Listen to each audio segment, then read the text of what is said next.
আসসালামু আলাইকুম এভরিওয়ান, সবাই কেমন আছেন? আশা করি ভালো আছেন। আজকে আমি কোনো পড়াশোনার ব্লগ দেখাবো না। আজকে আমি আপনাদের সাথে এমন একটা ব্লগ শেয়ার করব, সেটা হচ্ছে সোনারগাঁও লোকশিল্প মেলায় আমরা বান্ধবীরা গিয়েছিলাম এবং কীভাবে এনজয় করেছি। আমাদের সেদিন মাত্র 2টা ক্লাস হয়েছে, তাই আমরা 3জন মিলে রওনা দিয়েছি সোনারগাঁওয়ের উদ্দেশ্যে এবং পৌঁছেও গেছি। এখানে এসেই দেখছি আন্টির কাছে অনেকগুলো ব্যান্ড আছে, ওইগুলো আমরা কিনছি 3টা। ফুলগুলো অনেক সুন্দর ছিল, তাই আমি বেছে বেছে সবচেয়ে বড় বড় ফুল যেগুলোতে ছিল ওই ব্যান্ডটাই নিয়েছিলাম। তারপর কি হয়েছে সেটা তোমাদের সাথে আমি শেয়ার করব। কিভাবে আমি বেশি জিনিস পাইতে চাইয়া পরে আমার লস হয়ে গেছিলো। যাই হোক, এখন টিকিট কেনার পালা। 3জন মিলে টিকিট কিনলাম। স্টুডেন্ট হিসাবে আমাদের কাছে 30 টাকা রাখছে, এমনি হচ্ছে 50 টাকা। আর আজকে একটা স্কুল থেকে এখানে পিকনিক ছিল, শিক্ষা সফর ছিল আর কি, ওরাও আসছে। ভালোই লাগছে, স্কুলের দিনগুলো মনে পড়ে যাইতেছে যে তখনও সবাই মিলে কত মজা করতে এখানে সেখানে যাইতাম ঘুরতে। এই আমার ফ্রেন্ডরা, ওরাও কি সুন্দর মাথায় এগুলা দিয়ে নিয়েছে। এই ধীরে ধীরে ছোট ছোট ক্লিপ নিচ্ছে। এটা হচ্ছে সর্দার বাড়ি, এখান থেকে ভিউটা অনেক বেশি সুন্দর আসে। তো আমরা সবাই মিলে দুষ্টুমি করতেছিলাম ফুলগুলা দিয়া।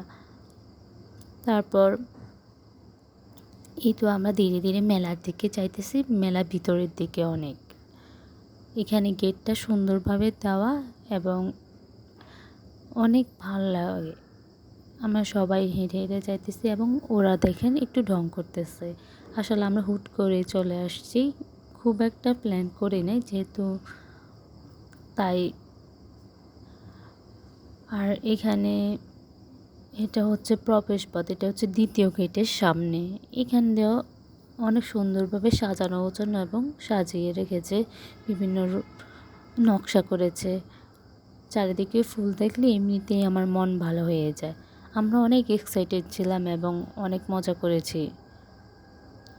এই তো দেখেন উপরে ফানুস টাইপের অনেকগুলা, এগুলা কি আমি আসলে জানি না, আপনারা জানলে বলে দেবেন।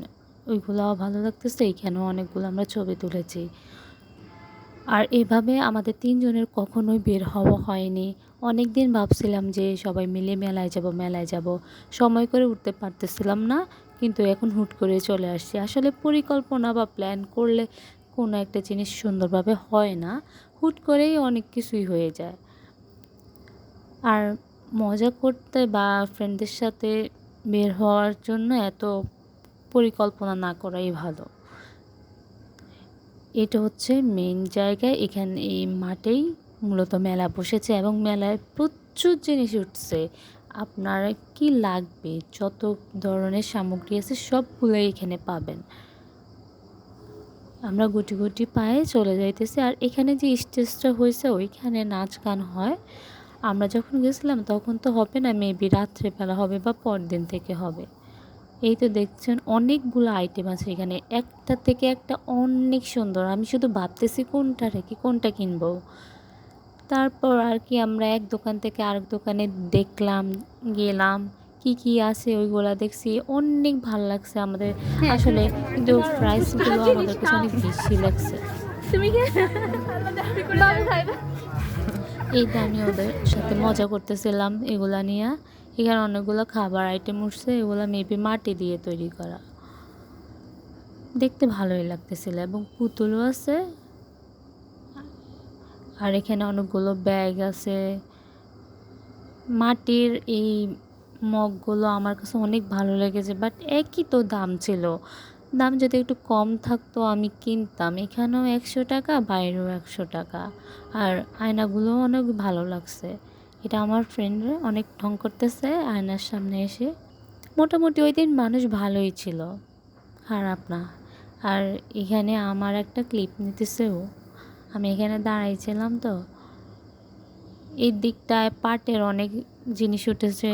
তারপর এগুলাকে কি বলে, এইগুলো মাটির জিনিস, সরা না কি বলে। আর এদিকে মিষ্টি অনেক, হরেক হরেক রকমের মিষ্টি উঠছে। আমরা এগুলা নিয়ে একটু ভিডিও করতেছি। এগুলা দেখতে অনেক সুন্দর লাগছে, বাট এগুলো অনেক ভারী ছিল, মাথা থেকে বারবার পড়ে যেতেছে। সব কিছু শেষে আমরা বের হয়ে যেতেছি। আসলে কিছুই কেনা হয়নি অনেক দামে, আর তাই আমরা এখানে বাইরে এসে একটা পিৎজা কিনলাম আর একটা কোক নিলাম।